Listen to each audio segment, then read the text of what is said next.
Este salmo também é um salmo atribuído a Davi. É um momento de Davi que provavelmente Davi estava fugindo de Saul. E este salmo é um dos salmos que nós chamamos de salmos imprecatórios. Não nós, né? Os teólogos chamam de salmos imprecatórios porque ele tem uma característica de clamar por justiça e juízo para com os inimigos. Esses salmos, como é o salmo de número 7, que apresenta essa ideia de clamor por justiça, é um salmo que, se você tirar do contexto, você não vai conseguir entendê-lo muito bem, porque é um salmo que apresenta o desejo interno do salmista de ver a sua realidade sendo transformada. E faz muito sentido o Salmo 7 vir logo depois do Salmo 6, que é onde ele estava passando por um problema de falsidade das pessoas. Provavelmente Davi estava clamando justiça para com Saul, que era um dos seus grandes perseguidores, principalmente ali no começo da sua jornada, da sua juventude.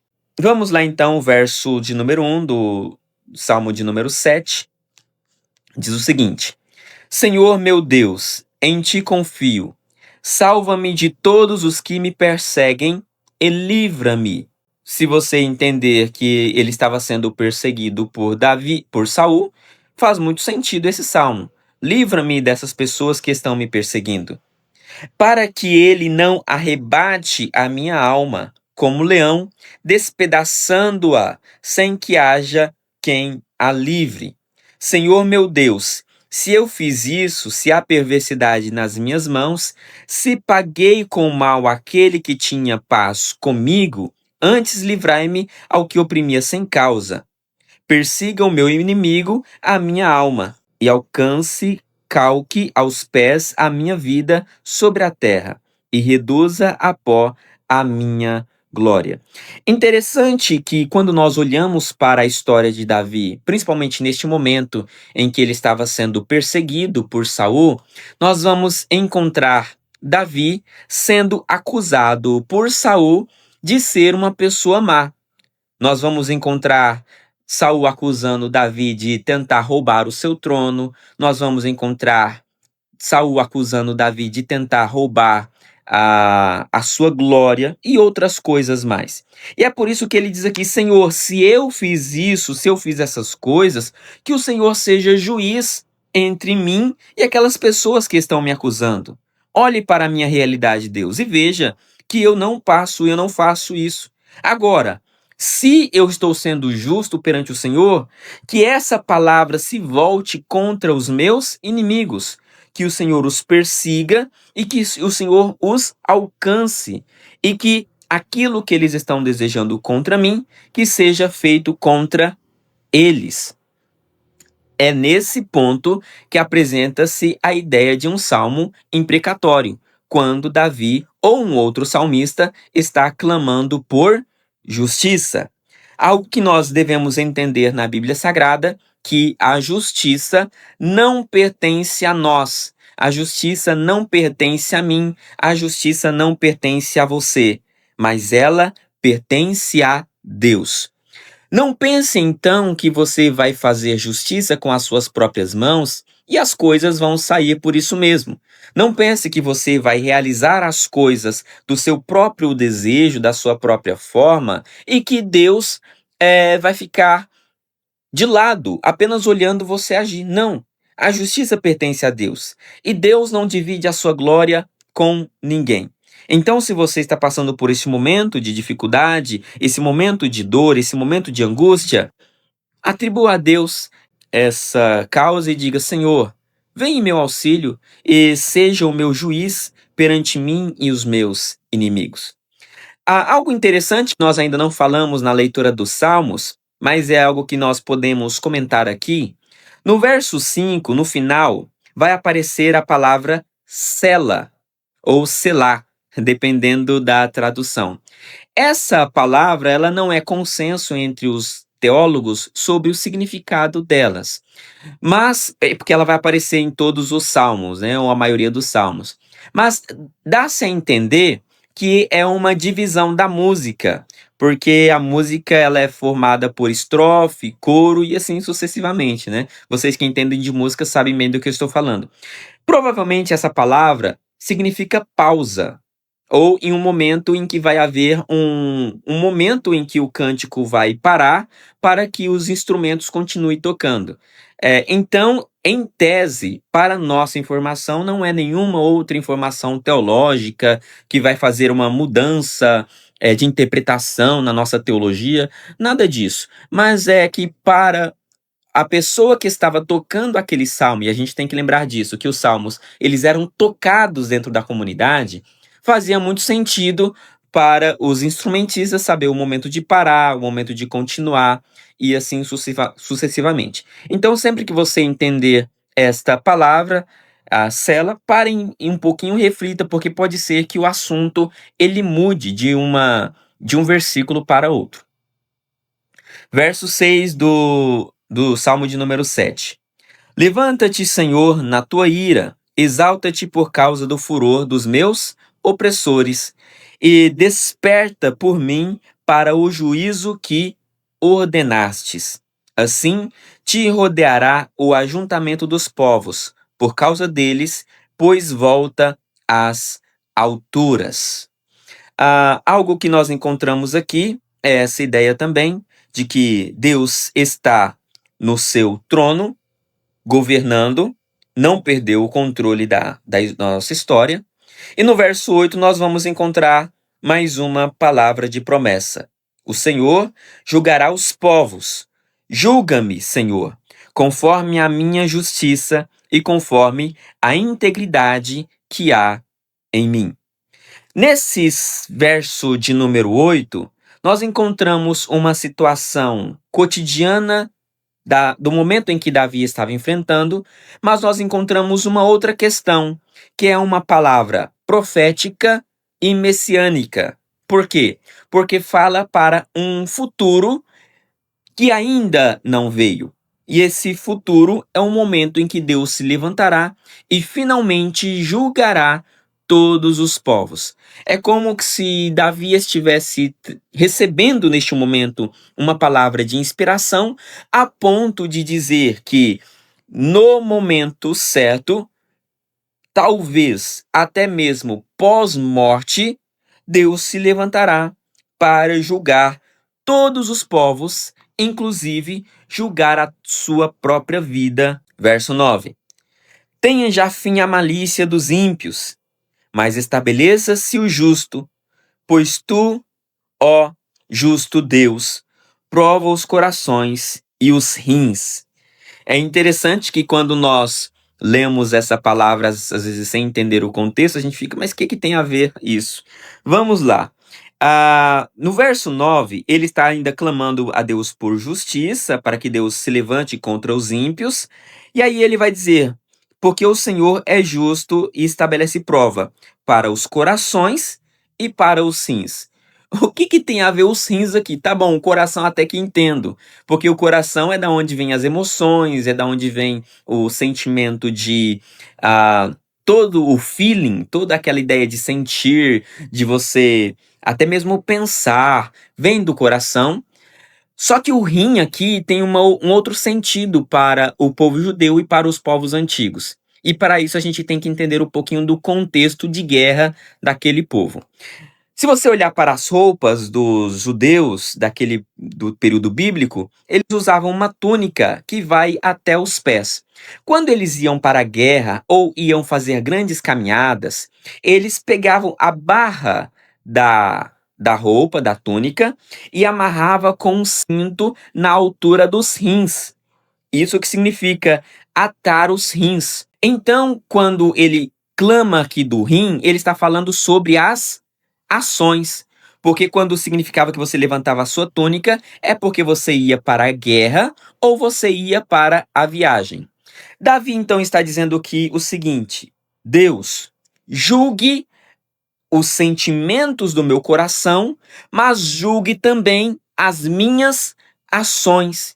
E veja que eu sou e permaneço justo diante da sua presença. Você pode fazer isso Ou não? Ou é difícil? Porque às vezes é fácil pedir para Deus julgar o nosso sentimento. Deus, olha para o meu sentimento, o Senhor vê, o Senhor vê que eu te amo. Tá bom. Mas e suas ações? Será que Deus pode julgar também as suas ações e não apenas os seus sentimentos? Muitos dizem: Deus está querendo apenas o meu coração. Deus quer apenas o que eu estou sentindo. Tá, mas quando uma pessoa com dificuldade, com pobreza, com angústia chega para você, como você tem tratado essa pessoa? Com bondade, com amor, com misericórdia? Ou você tem sido uma pessoa maldosa para com ele? Do que adianta você ter bons sentimentos, mas ter péssimas ações? Tiago, quando vai escrever a sua carta para a igreja primitiva, ele trabalha exatamente nessa questão. É como se Tiago deixasse um taco de beisebol dentro da água gelada, dentro da salmoura, e pela manhã, naquele friozinho da manhã, Tiago pega aquele bastão e bate na nossa hipocrisia com aquele bastão, porque os judeus, os cristãos estavam dizendo: nós temos amor para com Deus, mas deixavam o pobre, deixava a viúva, deixava o órfão, e aí ele com a sua palavra diz: se você é fiel, cadê suas obras? Cadê suas ações? Não adianta nada dizer que tem sentimento para com Deus, mas suas ações não expressam esses sentimentos. É óbvio que nós sabemos que as nossas obras não são para a salvação, Paulo já falou isso constantemente, mas não adianta você continuar vivendo na hipocrisia, vivendo nessa ideia de que Deus quer apenas o seu coração, como que suas ações não fossem ser julgadas. E Davi está dizendo como que se fosse uma mensagem para você dizendo: Deus, no dia do grande juízo, vai julgar os seus sentimentos, mas também as suas ações. Por isso o Senhor prova os corações e os rins. A minha oração constante é para que quando esse dia chegar, eu esteja preparado e eu diga: Senhor, que eu tenha feito justiça, ou seja, tenha promovido a justiça com as oportunidades que o Senhor tem me dado neste presente tempo. Verso de número 10. O meu estudo está com Deus, que salva os retos de coração. Meu Deus, Deus é um justo juiz, um Deus que se ira todos os dias. Deus é justo. E quando às vezes nós nos dias atuais falamos sobre justiça de Deus, nós pensamos apenas nas coisas boas. Não é assim? Seja fiel a mim, Senhor, eu quero ser fiel porque o Senhor é justo, né? E aí, na nossa ideia, na nossa cabecinha de azeitona, nós pensamos que Deus fazer justiça é Deus apenas me dar coisas boas. Não, a justiça de Deus também envolve a punição para aquelas pessoas que fizeram maldade. Por isso que no verso 11 ele vai dizer: Deus se ira todos os dias. Por quê? Porque todos os dias Deus vê as minhas ações e todos os dias Deus vê que tem coisas no meu comportamento diário, tanto no meu pensamento, no meu coração e também nas minhas ações, que merecem punição. Deus se ira todos os dias. Ufa, graças a Deus que Jesus já veio e já pagou o preço por nós. E agora essa ira é aplacada mediante o sangue derramado na cruz do Calvário. Então, seguir a Deus, seguir a Jesus, é você saber que, embora você passe por problemas, Deus leva toda a ira que tem contra você na cruz, por isso nós podemos ser abençoados nesse exato momento. Verso 12. Se o homem não se converter, e aqui agora apertem os cintos, porque vamos receber uma palavra novamente dura, mas não é dura para nós que estamos vivendo a justiça, é dura para aqueles que são ímpios, né? E aí ele diz no verso 12: se o homem não se converter, então é a palavra também para você, caso você, não, amanhã eu me converto, amanhã eu aceito Jesus. Se o homem não se converter, Deus afiará a sua espada, já tem armado o seu arco e está aparelhado. Deus está com a sua espada afiada, seu arco pronto e está aparelhado com armas de guerra. Para lutar contra quem? Contra aquelas pessoas que não se converteram. Então é um convite também dessa palavra para nós refletirmos no nosso coração de como está a nossa alma, se nós somos convertidos ou não. Se eu me converti a Deus e eu vivo em Deus, posso ficar tranquilo. Agora, se eu não estou em Deus, aí eu posso ter um problema. E aí o verso 13 continua. E já para ele preparou armas mortais, e porá em ação as suas setas, infamadas contra os perseguidores. Deus está preparando armas mortais para com aquelas pessoas que não se converteram e são os perseguidores das pessoas que são justas. Eu sei que não é muito legal nós ouvirmos essa palavra, porque nós temos a ideia apenas de um Deus bondoso, caridoso e até como se fosse um Deus bobalhão, que eu posso fazer o que quiser e a qualquer momento chego diante da presença dele e falo assim, agora é hora de você fazer o seu trabalho. Aí Deus vai lá e faz o seu trabalho, me abençoa e tal, e aí eu continuo na minha vida de pecados e erros e enganos. Quando nós vemos os Salmos e nós vemos toda a Bíblia Sagrada, nós vemos que essa visão limitada não corresponde ao Deus bíblico. O Deus bíblico é um Deus que tem o poder e é um Deus que não é possível zombar da sua grandeza e da sua misericórdia. Por isso que a graça do Senhor nos faz ficar com temor, nos faz olhar para a realidade com um outro olhar, não um olhar de soberba, não um olhar de apenas confiança, mas também um olhar de temor diante de Deus. Verso 14. Eis que este está com dores de perversidade, concedeu trabalhos e produzirá mentiras. Estes quem? Aqueles que são ditos no verso 13, que são os perseguidores. Verso 15. Cavou um poço e fez fundo, e caiu na cova que fez. Aqueles que estavam perseguindo os justos acabaram caindo na própria armadilha. É como aquela passagem lá do livro de Esther, onde Amã acabou caindo, sendo morto na armadilha que ele tinha feito para o homem de Deus.